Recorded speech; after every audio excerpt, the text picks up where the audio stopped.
Hello, welcome back to Marathon Man, where I go through Doctor Who from the very beginning. You join me at one of Doctor Who's biggest gambles.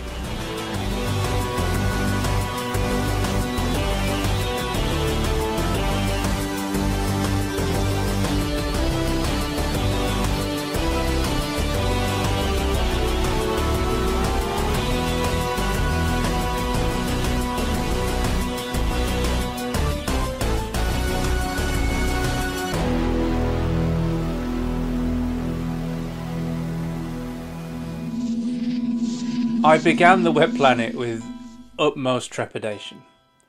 Historically, we have never really got on this story, and mainly because I've always seen it as a massive come down after the Romans. But the thing is, last time I did a marathon, I actually found more to like here than I've ever done previously.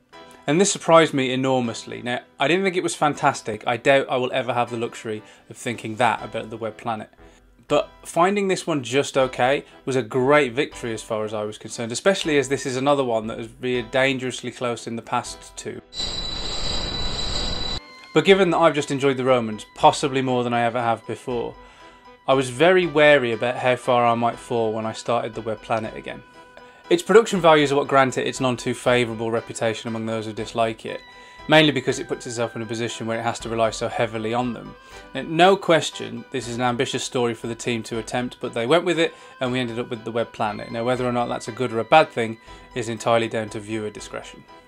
One of the reasons for any marathon I do is to approach each story as if viewing it for the first time, and as if I had no previous knowledge of what was to come. Now, this has seen my opinions change on a great deal of stories. It even did so with the Web Planet on my last marathon.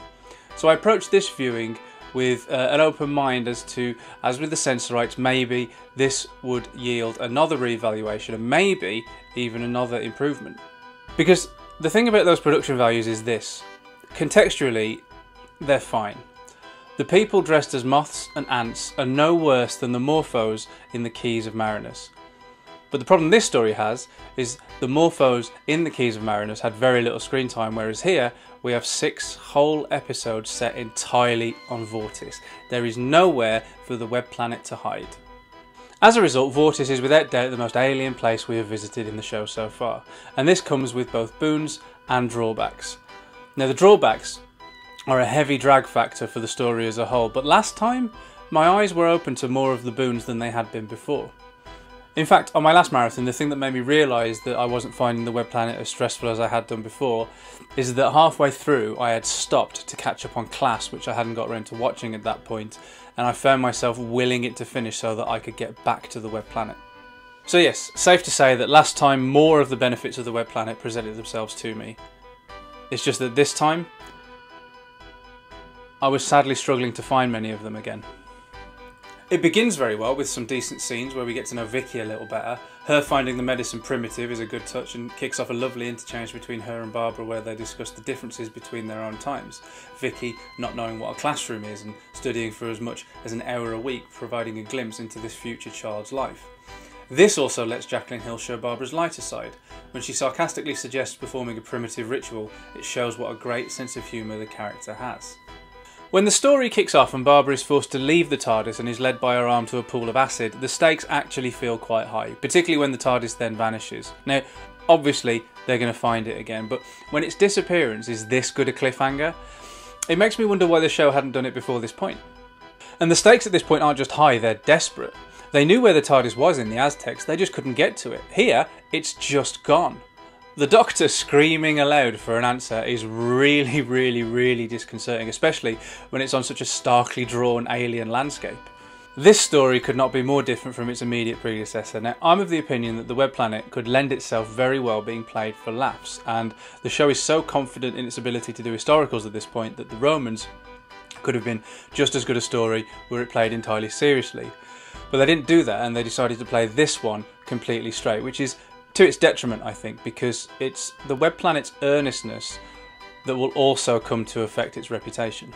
That isn't to say that the story doesn't find moments of humour along the way. That earlier scene between Vicky and Barbara is a good example, as is the Doctor claiming that they can't rub their eggs together to communicate with the Zarbi. Actually, the Doctor makes quite a good stab of communicating via signing, and Hartnell performs that beautifully.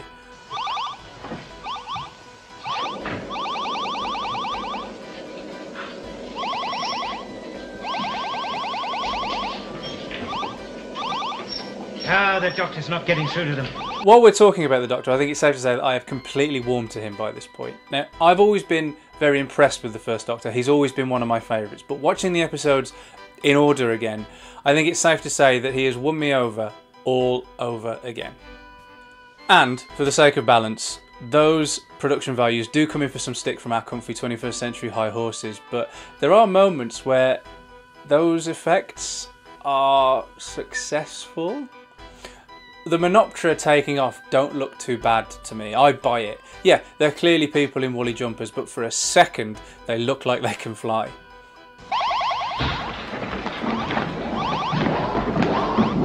Another successful effect is the voice of the Animus. It is genuinely creepy. Now, if you've already bought into the hostile and eerie setting of Vortis, then the Animus's sinister tones aren't going to detract from the oddness. Now, I'd probably go so far to say as the Animus might be the scariest villain yet. Until we see it, that is. The Daleks are effective, but their monotone voice stops them just short of being truly terrifying to engage with, whereas the Animus drips evil. And don't get me wrong, there are gems to find in this story. I'd just been blind to them before because I'd been too mortified by fluffy people shuffling about directing traffic. But now, even though they are still fluffy people shuffling about directing traffic, I was actually a little bit horrified when they are shown with their wings torn off. So that, more than anything so far, told me that I was still invested in this story in a way I hadn't been able to be before. But if this viewing has shown me anything, it's that enjoyment of the Web Planet is very changeable, maybe depending on when you watch it. So yeah, I had always hated it. Last time, didn't mind it. And this time, while I wouldn't say I've gone back to outright disliking it, I definitely found it tougher going again. I think that what I'm trying to say is that sometimes, even when you're aware of the positives, being able to overlook people in fluffy jumpers directing traffic is important to your enjoyment of the story. And sometimes you can, and sometimes you can't. And this time, I couldn't, I'm sorry. Because while this being the most alien that Doctor Who has been should be lauded, that doesn't prevent it feeling like they have bitten off more than they could chew. So it seems historically I am capable of flip-flopping between giving the serial too hard a time for that and crediting the ambition. Here though, I think I'm in more of the middle ground than I've ever been before. I don't think I will ever not credit the ambition going forward. I think I will always do that from this point on. It's just that this time I also feel compelled to give it a hard time too. For example, as it goes on and my eyes adjust to Vortis and its peoples, which I do think takes a couple of episodes to do by the way, I realise that it isn't directed all that well. Certainly not well enough to even begin doing justice to that ambition. And as it continues, it's hard not to notice that it isn't picking up the pace at all. So even outside of all of the big famous drawbacks that everybody dings it for, it's also so slow. It moves along like an Optera might hop along a corridor. In the Crater of Needles we are introduced to those Optera and they just don't work in the realisation. The Menoptera I think can just about work, but the Optera is where I draw the line. William Russell, as all the main cast do, does admirably when chatting to somebody dressed as a giant moth, with enough valiant little subtleties in performance to make it almost believable. And then a bloke hops into shot in a sleeping bag with spaghetti on his head and it smashes the illusion to bits. I think one of the big stumbling blocks of this story is that there are so many characters and yet you can only see the eyes of the 4 principal cast members. And that makes the Zarbi, the Optera and the Menoptera almost impossible to relate to, which over 6 episodes is a huge problem. However much I'm now able to appreciate the vision and the ambition much more, and I don't have quite as awful a time on the Web Planet as I used to have, and now even quite like bits of it, it's hard to ignore the massive step down that it's taken since my previous viewing, even if that's not quite as far into the doldrums as it used to languish. 63 episodes into this journey now, and even though I would love to be able to say I enjoyed my visit to Vortis, I am very glad to be on my merry way. Popular opinion seems divided on the Web Planet. There are those that love it and there are those that loathe it. But I'm struggling to think if anybody has ever said it's just alright to me before, because if they had, I'd be more inclined to agree with them than either of the other 2 camps. Just with considerable caveats.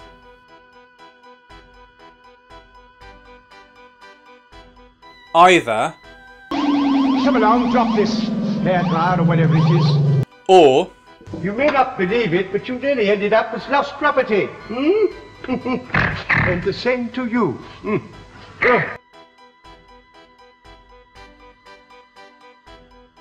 the Optera. So, out of 5.